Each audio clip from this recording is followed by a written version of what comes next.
And maybe you took one of the handouts that I brought with me from the Center of Nanomaterials, and that hopefully gives you a sense of scale. So what is big, what is small. So in the interest of time, I'm not going to say that.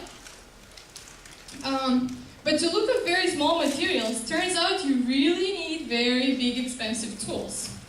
And so you could try to put it under an optical microscope, but you'll find out that these things are limited by the fact that we shine light at our material. And that's just not going to work. It's not going to see anything smaller than 200 nanometers. So you got to be smarter than that. And there are many Nobel Prize winners that got the prize because they became smarter. So they didn't shine light at their materials, but they actually shine, they shoot electrons or things like this. And these are more sophisticated so-called microscopy. So you see small things. So the complicated tool that I use to see my graphene is called a scanning tunneling microscope. And first of all, it's really cool that it works at very low temperature. So the lowest temperature does anybody know what's the lowest temperature that you can possibly get on Earth? Yep? Very good. So that's called 0 Kelvin. That's the absolute zero temperature that we can have.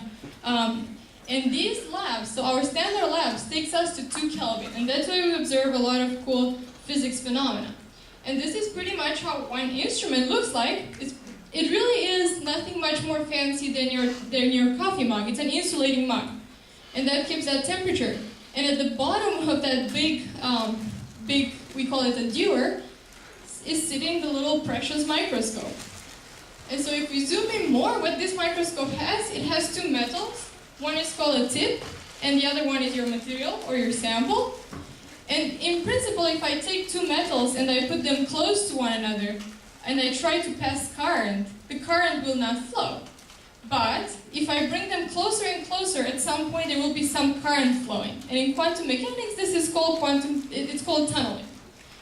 So that current is so special. First of all, it depends very much on the distance between the tip and the sample. And that allows us to study material properties and also to image. So to look at the topography of our sample.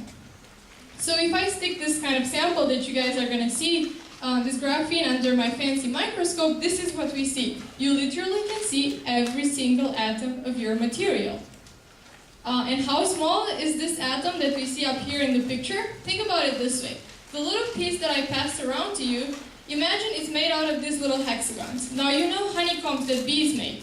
Imagine you make a sheet like that from those honeycombs. Turns out I put the numbers, it's going to span half of the Milky Way. So that's how small one of these hexagons is. So what do we do in research with these hexagons, with this kind of experiment data? What we do is we publish them in journals. And so for further scientists to read what was done and to know what's already done, what's not done. And I encourage you to check out magazines like Science and Nature and see what's the latest research, because some of them are written, or some of the articles are written in accessible language, so you can at least see, what's the forefront of the current research. Alright, so that's what I do during my PhD. That's what I do now every day. I research materials. Graphene is one of them. And how does it look like? It looks like this. So this is me in various lab environments. So up there, she is actually my PhD advisor. She's a wonderful lady. She's a member of the National Academy of Sciences, and she has been she gave me a lot of inspirations for my PhD times. And what you do if you work in a lab, you usually work in a team.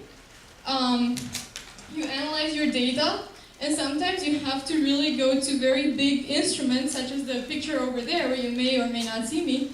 So that facility is really the coolest magnet that you can find everywhere. So United States has the highest magnetic field. You know the magnets that you put on your fridge? So this is about 100 or 1,000 times stronger than those magnets, and there are only a few labs. So you literally get to play with the coolest technologies available and study your materials. And maybe the material that I was looking up there is going to be the next thing in your computer, or the next thing in a medical application, and so on and so forth. And of course, part of a scientist's job is to go and talk about their results at conferences, so that's the picture in the bottom. And a lot of times these conferences are not in so boring places, so this, for example, was in a ski resort. So that's sort of attractive. Okay, so let me sum up for you. Maybe, what have I learned on my path in physics? So in May, we had 10 years reunion from high school, right? So imagine you guys in 10 years come back to this high school and you see what everybody has done.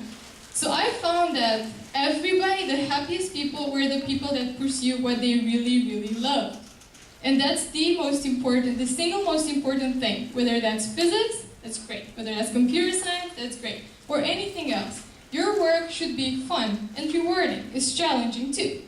But it should be fun and rewarding. And just follow your heart and your passion. And things will get tough, and when things get tough, you just have to persevere. So get excited and make things. And also, just as career advice, maybe for you in high school thinking of going to college, or if you're in college thinking of going further, just try out things. Be bold and try things out and see what works for you. So that's what I learned, that it's sort of useful.